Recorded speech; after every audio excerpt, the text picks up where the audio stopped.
Baha pa rin sa ilang sementeryo kaya ang ilang maagang bumisita hindi mapuntahan ang puntod ng kanilang mga yumao. May mga nagsimula na rin maglinis bago pa man ang dagsa ng tao sa undas. Nasa frontline ng balitang yan si Laila Pangilinan.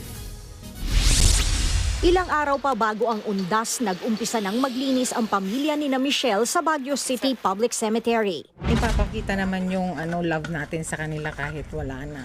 Ang ilan namang pamilya, umuupa na lang ng tagalinis gaya ni Nanay Norma. Kumikita raw siya ng halos 5,000 piso kaya malaking tulong sa kanyang pamilya. Malaki naman. Kasi po, Marami na mabibili rin yung 5,000. Hanggang Huwebes, October 31 na lang papayagan ng Baguio LGU ang paglilinis sa sementeryo. Muling paalala naman ng mga otoridad, bawal ang pagdadala ng kutsilyo, alak at baraha sa loob ng sementeryo. Nabigyan na tayo ng time sa paglilinis. Kaya hindi na pwedeng magdala ng mga, just like mga axe, mga spade, mga ganun. Kasi diba mga considered as mga weapons. Inaasahan naman ang dagsa ng mga pasahero simula bukas, kaya ang ilan maaga nang bumiyahe. Bumili na po ako ng mga pang-testang patay po na flowers para hindi na po bibili sa baba kasi mas mura po dito.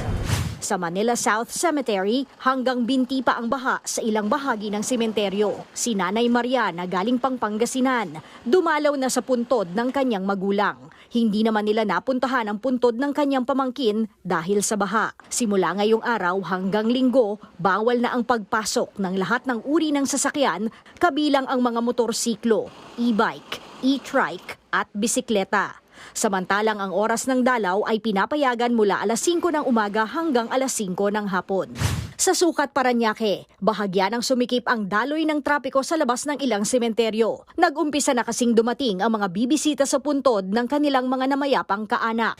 Sa San Juan Cemetery, kasamang nag-inspeksyon ng mga pulis si Mayor Francis Zamora at ilan pang opisyal. Bahagi raw ito ng pagsisiguro nila na handa sila sa pagdagsa ng mga bibisita ngayong undas.